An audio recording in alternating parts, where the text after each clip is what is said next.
नमस्कार दोस्तों। तो आज हम बात करते हैं समाज के बारे में। देखिए, आज का हमारा जो लेसन है यानी कि पाठ है वो है समास के बारे में। देखिए, दो अथवा दो से अधिक शब्दों से मिलकर जो बना शब्द होता है उसे हम समास कहते हैं। समास के नियमों से बना शब्द समस्त पद या फिर समासिक पद कहलाता है। समस्त पद के सभी पदों को अलग अलग लिखे जाने की प्रक्रिया को समास विग्रह कहते हैं।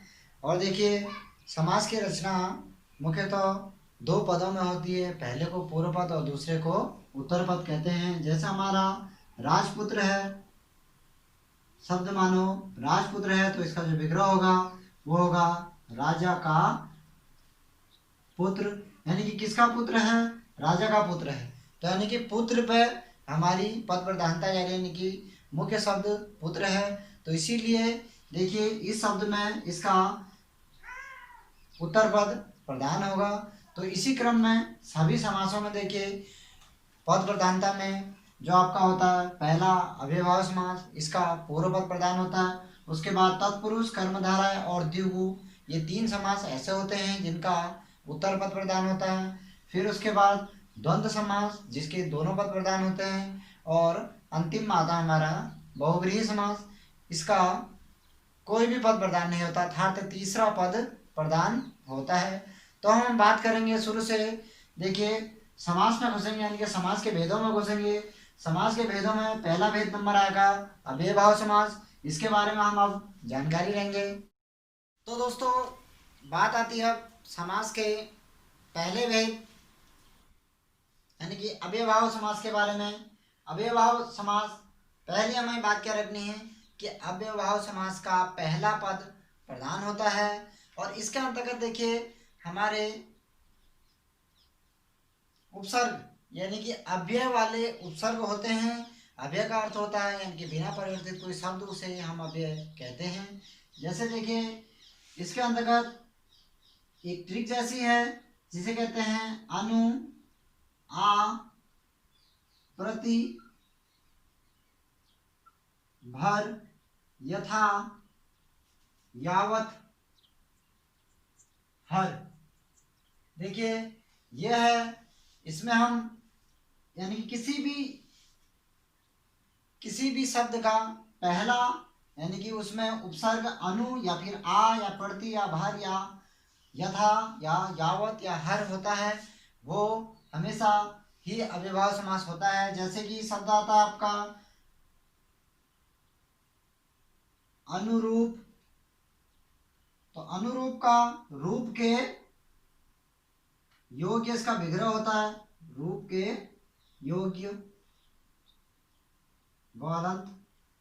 तो अनुरूप यानी कि अनु आया। देखिए, अनु ऐसा शब्द है जो एक अव्यय शब्द है जो कभी परिवर्तित नहीं होता है। उसके बाद बात करते हैं हम दूसरा आजन्म।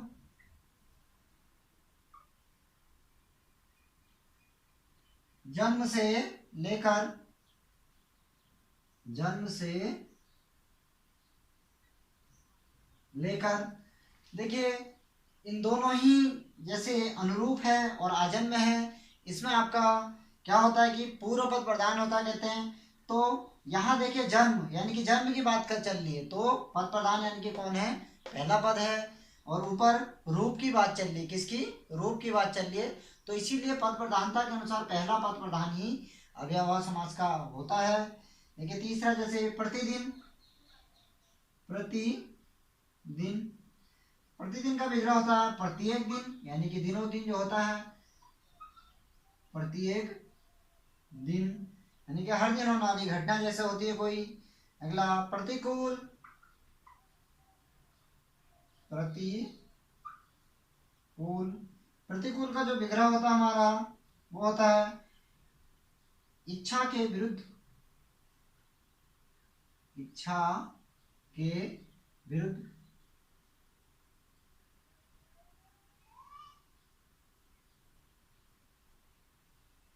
सॉरी, इच्छा के विरुद्ध। अगला देखिए, जो इसमें आते हैं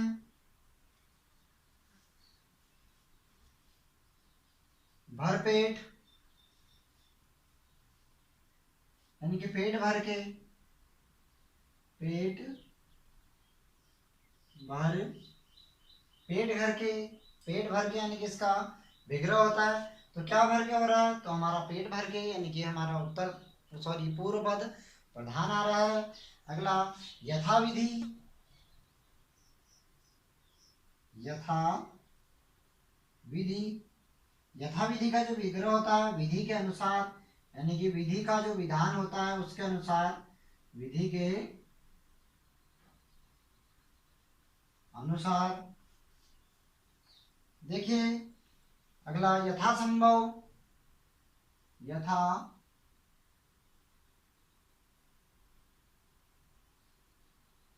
यथा संभव, जैसा संभव हो, जैसा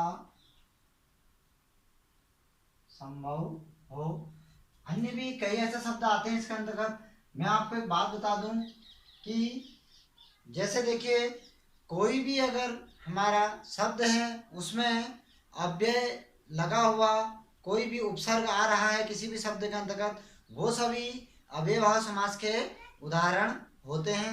तो सबसे पहला अगर हमें शॉर्ट इसका याद रखना तो अनु प्रतिभा यथावत का हर को याद रखना चाहिए, और इन्हीं से संबंधित ज्यादा क्वेश्चन वहाँ एग्जामिनर दे देता है। देखिए दोस्तों दूसरी हम बात करते हैं तत्पुरुष समास की, यानी कि तत्पुरुष समास। तत्पुरुष समास का पद प्रधानता के अनुसार अगर हम देखें इसे तो इसका उत्तर पद प्रधान होता है, लेकिन तत्पुरुष समास के अंतर्गत हमें कारकों की विभक्तियां छुपी हुई दिखती है। कारकों की संख्या देखिए 8 है, परंतु 8 कारकों में से जैसे आपका कर्ता और लास्ट वाला संबोधन, ये 2 कारक इस्तेमाल इसमें नहीं होते हैं, और सभी कारक की विभक्तियां इसके अंतर्गत छुपी होती है। जैसे मैं आपको बताऊं,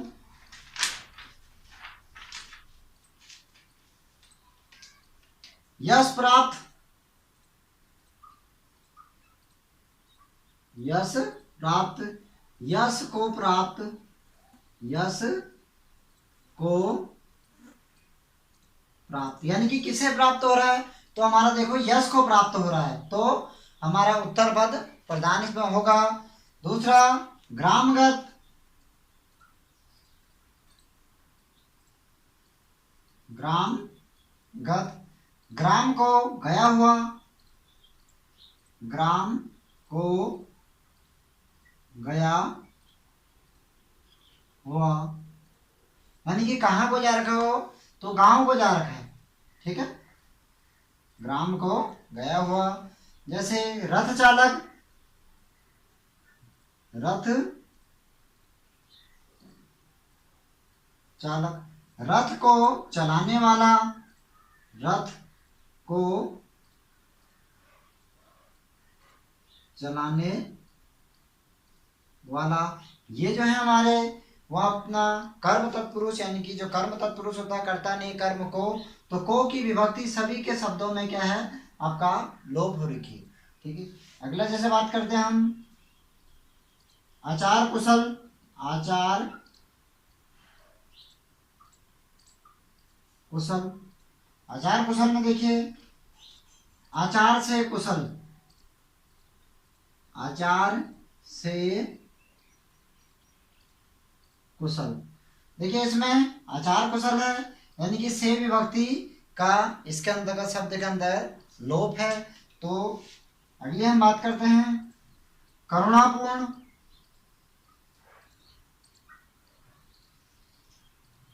करुणा से पूर्ण, करुणा से पूर्ण, तो इसमें भी हमारी से की विभक्ति लोप हो रखी है पीछे विग्रह में। अगला शोकग्रस्त, शोकग्रस्त, शोक से ग्रस्त, शोक से ग्रस्त,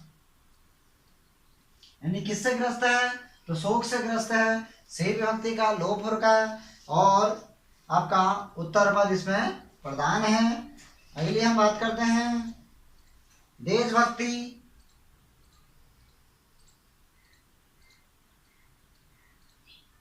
देश के लिए भक्ति,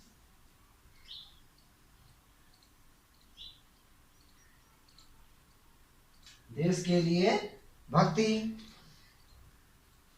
तो इसमें देखिए के लिए यानी कि जो आपका संप्रदान तत्पुरुष की विभक्ति होती है के लिए, वो लुप्त हो जाता है। अगला रसोई घर, रसोई घर, रसोई के लिए घर,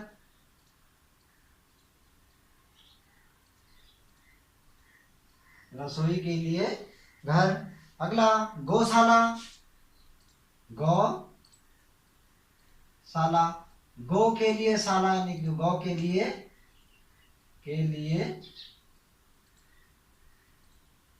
शाला। तो इसमें देखिए के लिए विभक्ति यानी कि हमारा जो कारक होता है संप्रदान कारक, संप्रदान कारक की विभक्ति होती है के लिए, तो वो लोप हो रहा है। अगली हम बात करते हैं, देखिए जन्मांध, जन्मांध,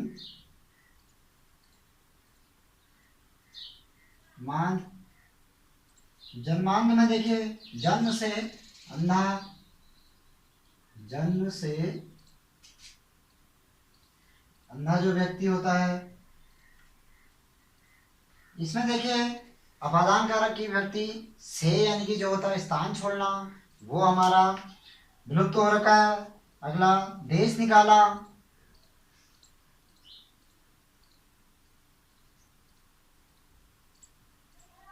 देश से निकाला। अगला देखिए देश से निकाला में, जैसे देश निकाला शब्द है तो से इसकी जो आपकी कारक की विभक्ति से होती है, संप्रदान अपादान कारक की सॉरी से स्थान छोड़ना जो होता है वो हो रहा है, तो देश निकाला यानी कि देश से निकाल दिया, तो ये अपादान तत्पुरुष होता है। अगला गुणहीन, जैसे शब्द और होता है इसमें गुणहीन, गुण से हीन, जैसे पथभ्रष्ट, पथ से भ्रष्ट, धनहीन, धन से हीन आदि कई शब्द इसके अंतर्गत भी होते हैं। अगला हम बात करते हैं राजपुत्र, राजपुत्र में देखिए राजा का पुत्र, देखिए किसका पुत्र है, राजा का पुत्र है, यानी कि उत्तर पर प्रधान है। और कारक की संबंध कारक की जो विभक्ति होती है का के की या रारेगी या तातेती, जो कारक यानी कि संबंध कारक की विभक्ति होती है वो लुप्त हो रखी है। अगला राजकुमार, राजकुमार देखिए राजा का कुमार, राजा का कुमार। अगला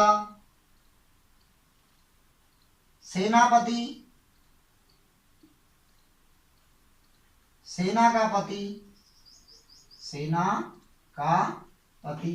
हर किसी देखिए शब्द के अंतर्गत उत्तर पद प्रधान आ रहा है।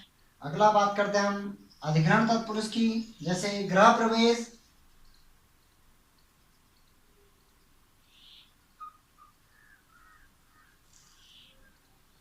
गृह में प्रवेश,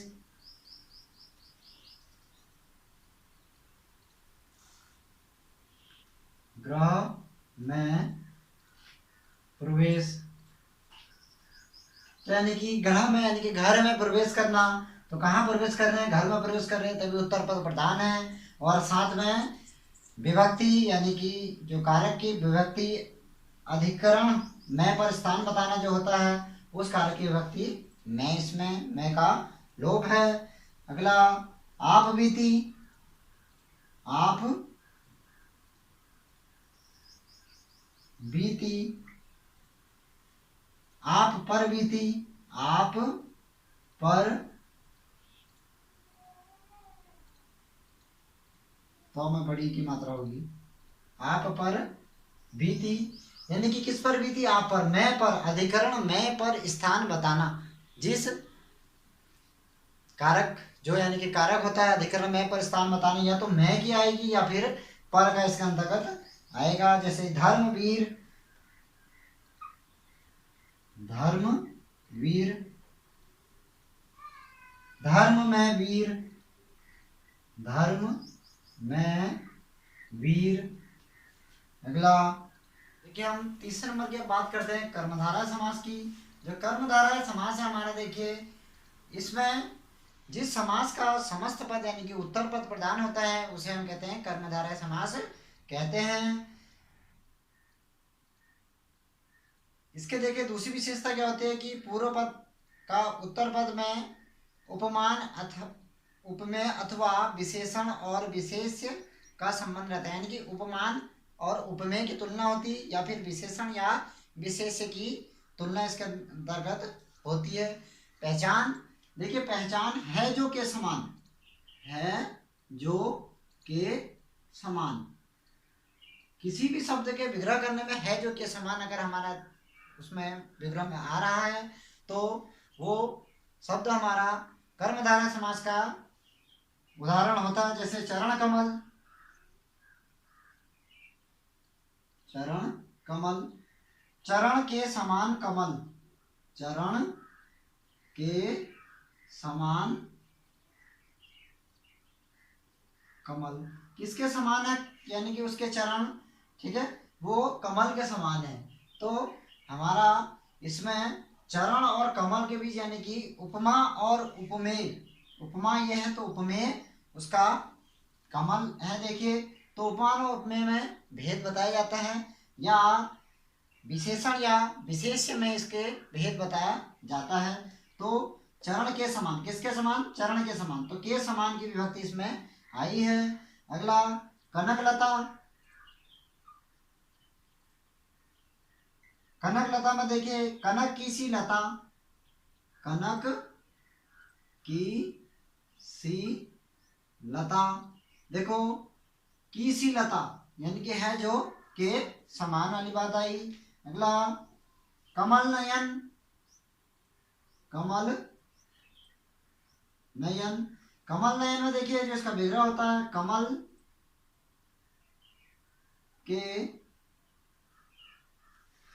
समान नयन, यानी कि कमल के समान उसके क्या है, आपके आंखें हैं, तो के समान इसके अंतर्गत भी आ रखा है। अगला चंद्रमुख,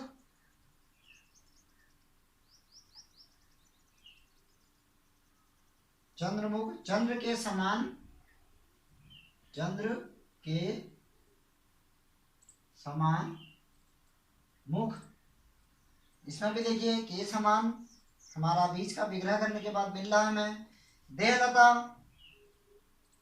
देह लता, देह रूपी लता, देह रूपी लता, यानी कि देह के रूप के समान हमारी क्या है, लता है। तो है जो के समान में इसमें विशेष ध्यान देना पड़ता। देखिए महापुरुष,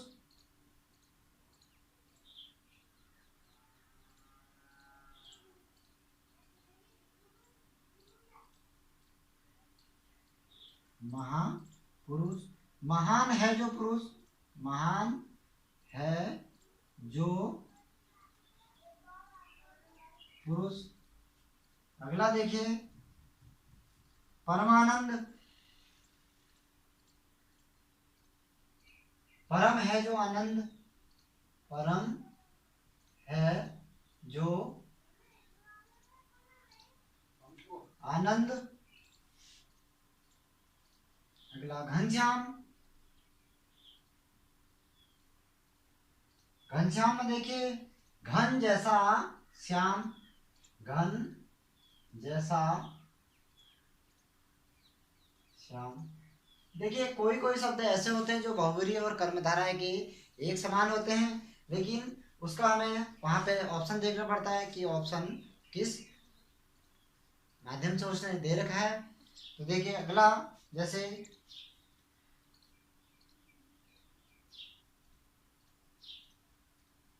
श्याम सुंदर,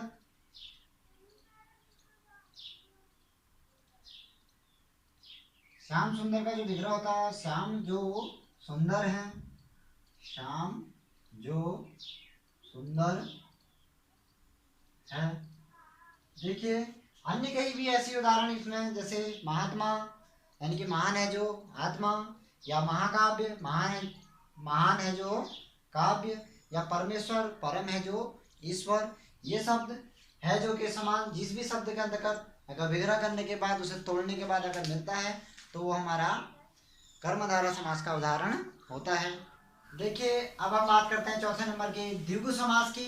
द्विगु समास की देखिए साधारणतः क्या होता है, जिस समास का पूर्व पद संख्यावाचक होता है और समूह या समाहार का बोध होता है, यानी कि एकत्रित हुए शब्दों का, जैसे हम बात करते हैं जैसे चौराहा, यानी कि चार राहों का समूह, एक चौराहा नहीं होता, कई चौराहे होते हैं, तो यानी कि वही होता है समूह या समाहार का बोध अगर जिस शब्द के अंतर्गत विग्रह करने पर मिलता है तो वो हमारे यहाँ द्विगु समास होता है। जैसे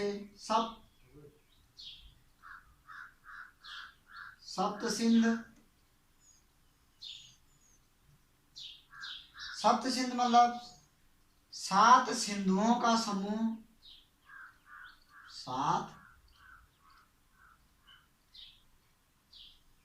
सिंधुओं का समूह। देखो समूह बन के आ रहा है, यानी कि कोई समूह बन के आएगा इसका अंदर। जैसे दोपहर, दो पहरों का समूह, दो पहरों का समूह। अगला चौराहा, चार राहों का समूह, चार राहों का समूह। अगला सप्तर्षि,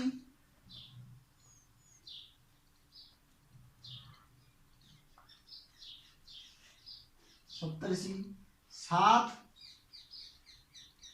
ऋषियों का, 7 तो 7 ऋषियों का समूह, 7 ऋषियों का समूह। हर शब्द में देखिए समूह आ रहा है, किसी किसी के अंतर्गत समाहार भी हो जाता है। देखिए अब बात करते हैं हम नवरात्र, नौ रात्र यानी कि 9 रात्रियों का, 9 रात्रियों का समूह, 9 रात्रियों का समूह। अगला हम बात करते हैं देखिए तिरंगा, तिरंगा में देखिए 3 रंगों का समूह, 3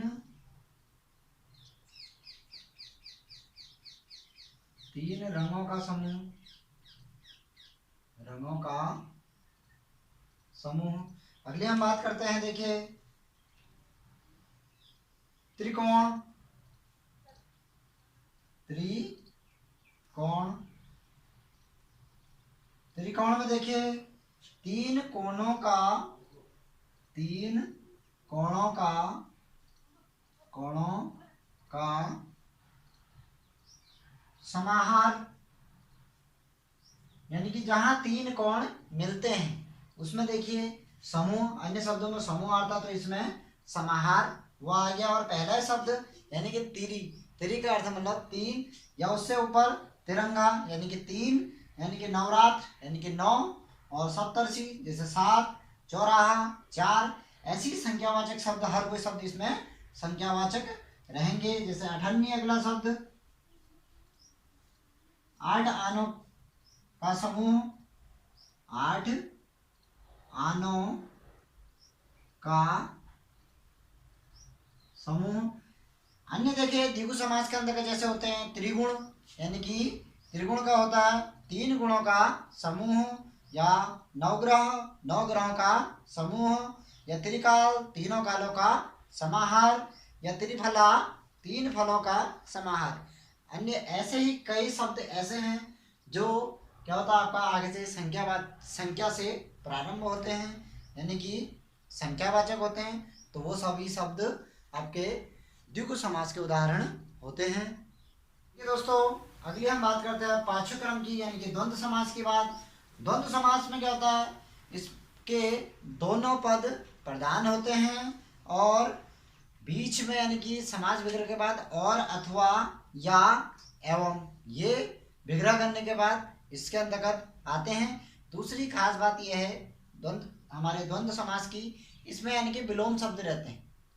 कोई भी शब्द अगर साथ में लिखा हो चाहे वो अलग अलग तोड़ के और करके लिखा हो, अगर विलोम है तो वो आपका द्वंद्व समास के उदाहरण होते हैं। जैसे नदी नाले, नदी डैश नाले, तो नदी और नाले, नदी और नाले। अगला पाप पुण्य, पाप डैश पुण्य बराबर पाप, पाप और पुण्य और बीच में आ जाएगा, और पुण्य।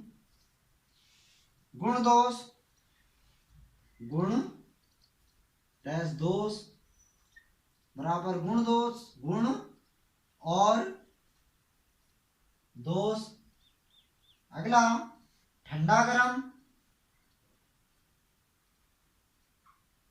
ठंडा डैश गरम बराबर ठंडा और गरम, ठंडा और गरम। अगला आगे पीछे,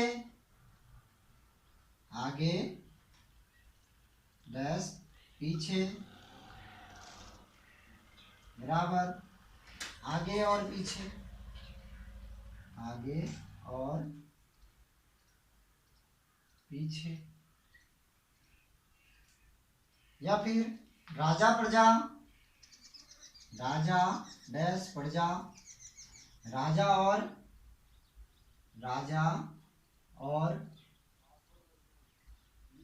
प्रजा।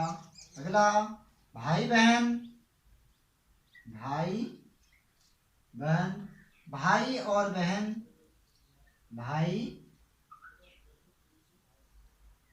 और बहन। या फिर गौरी शंकर, गौरी शंकर, गौरी और शंकर। देखिए अन्य भी कोई शब्द जैसे रुपया पैसा, रुपया और पैसा, इसके अंतर्गत देखिए जब कभी एग्जामिनर यानी कि भूल चूक वो हमसे करवाने की कोशिश करता है, वो क्या करता है कि धर्मा धर्म करके शब्द लिख देगा, धर्मा धर्म, तो इसमें समास बताओ करके कहेगा, तो धर्म, इसका जो आपका है धर्म और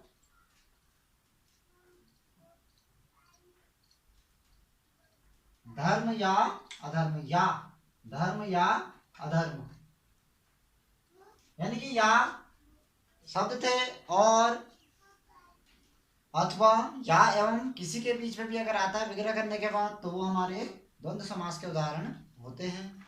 देखिए समास के छठे नियम, यानी कि छठे नियम में हम बात करेंगे बहुव्रीहि समास की।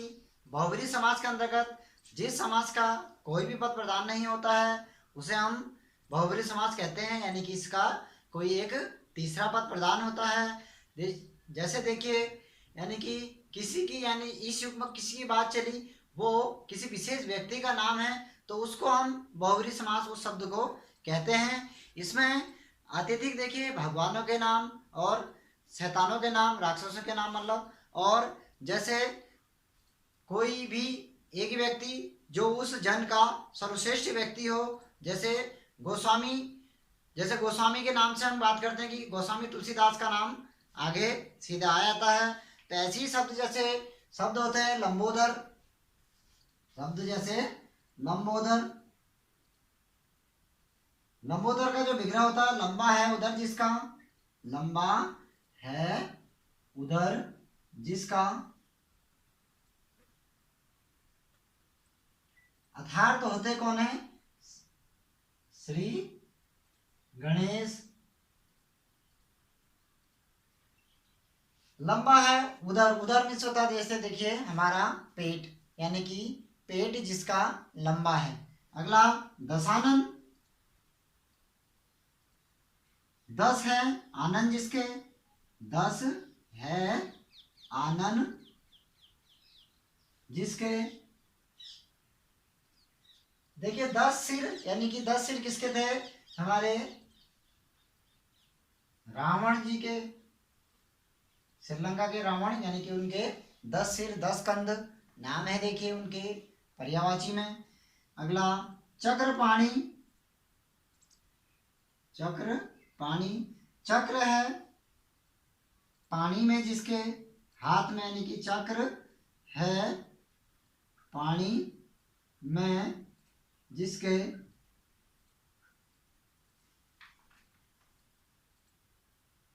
चक्र है पानी में जिसके, तो किसका होता है चक्र भैया?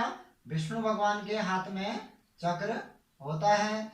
अगली हम बात करते हैं जैसे प्रधानमंत्री, प्रधानमंत्री मंत्रियों का है जो, मंत्रियों में प्रधान है जो, मंत्रियों में प्रधान है जो। तो देखिए जैसे प्रधानमंत्री नाम आया तो प्रधानमंत्री में अभी जैसे वर्तमान काल में नरेंद्र मोदी जी हैं तो नरेंद्र मोदी जी का ही नाम लूंगा। आने वाले चुनाव में कोई भी प्रधानमंत्री बने तो हम उन्हीं का ही प्रधानमंत्री के नाम पे नाम लेंगे। तो इसीलिए प्रधानमंत्री हमारा बहुब्रीहि समास होता है। जैसे राष्ट्रपति, राष्ट्रपति, राष्ट्र का है जो पति, है जो पति, अर्थात जो वर्तमान में जो राष्ट्रपति हैं हम उन्हीं का नाम इस शब्द में ले सकते हैं। या फिर आगे जो आए शब्द, आगे जो राष्ट्रपति बने तो उस टाइम पर भी राष्ट्रपिता अगर हम बात करते तो राष्ट्रपति की तो हम यही नाम लेंगे। जैसे इसी में एक शब्द है राष्ट्रपिता, यानी कि राष्ट्रपिता जैसे हम अपने बाबूजी को कहते हैं यानी कि महात्मा गांधी जी को, तो उन्हीं के नाम से ही देखिए बहुब्रीहि समास भी निकल के आता है। अगला त्रिलोचन, त्रिलोचन, तीन है लोचन जिसके, तीन है लोचन, लोचन मीन्स आंख, लोचन जिसके, अर्थात कौन है हमारे शिव जी, अर्थात कौन होते हैं? शिव, यानी कि शिव जी। अगला विषधर, विष को धारण करने वाला, जैसे विषधर, विष को धारण करने वाला, विष को धारण करने वाला, अर्थात क्या होता है आपका? सर्प, यानी कि सांप विष को धारण करता है। अगला मृत्युंजय, मृत्युंजय,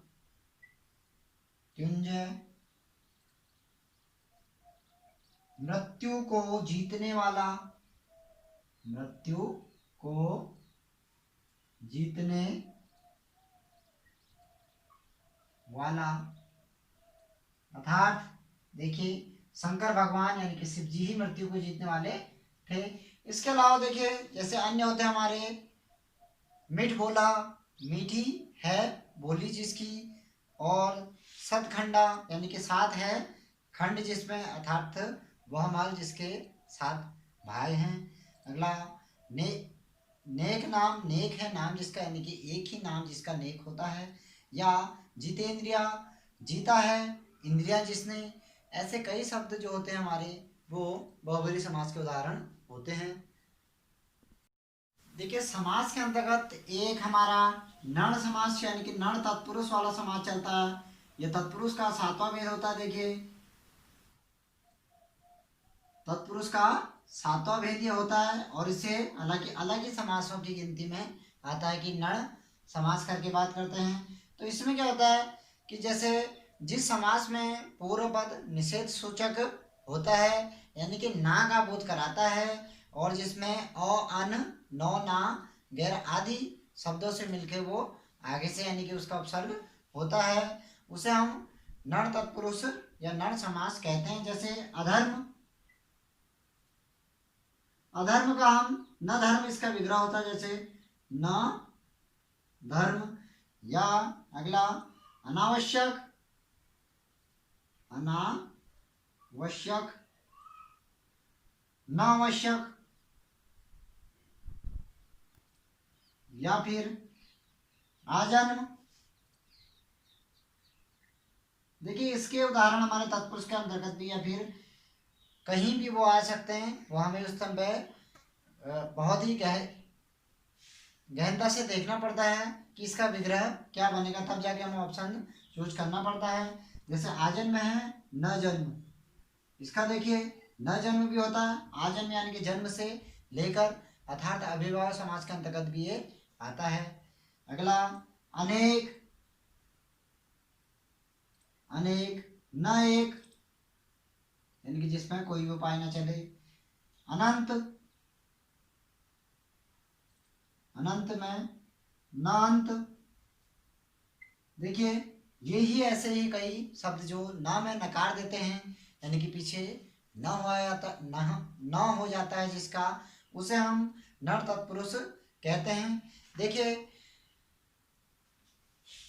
इन्हीं शब्दों में बात करूं मैं, कई शब्द ऐसे होते हैं जो दोनों ही शब्दों में यानी कि दोनों ही समासों में आते हैं। तो उन शब्दों को हमें ध्यानपूर्वक उस टाइम पे ऑप्शन के अनुसार ही वहाँ पे हमें उनका विग्रह करके उनका अर्थ जान के तो ऑप्शन के अनुसार ही हमें उन्हें देखना पड़ता है कि क्या इसका उत्तर है करके। देखिए एक बात मैं अव्ययभाव समास की बताना भूल गया था। अव्ययी भाव, अव्यय भाव में देखिए मैंने आपको पहले बता रखा सबसे शुरू में ही कि पूर्व पद प्रधान होता है और अनुआ प्रतिभर यथा अवधार वाले शब्द जिसके यानी कि अव्यय वाले शब्द जो होते हैं जो परिवर्तन नहीं होते हैं वो आते हैं। परंतु एक बात इसके अंतर्गत यह है, जैसे अगर कोई शब्द एक ही साथ जैसे यथा, यथा मैंने अगर लिख दिया यथा, यथा, तो ये भी क्या होगा आपका अव्ययभाव समास का उदाहरण होता है।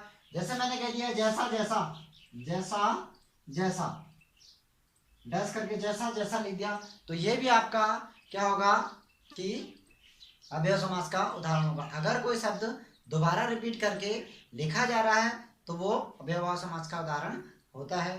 तो दोस्तों नमस्कार, मेरा समास देखिए, मेरे समास वाली जो वीडियो है इसको अधिक से अधिक शेयर कीजिए और पूरी देखने की कोशिश कीजिए। देखिए आपको इससे निश्चित ही कुछ ना कुछ लाभ अवश्य मिलेगा और इसे सब्सक्राइब और शेयर अपने दोस्तों को कीजिए। और देखिए इसकी मेरी जो अगली वीडियो होगी वो मेरी होगी संज्ञा के बारे में। आप वो जल्दी ही आपके सामने मैं जल्दी ही लेके आऊँगा। तो धन्यवाद, नमस्कार।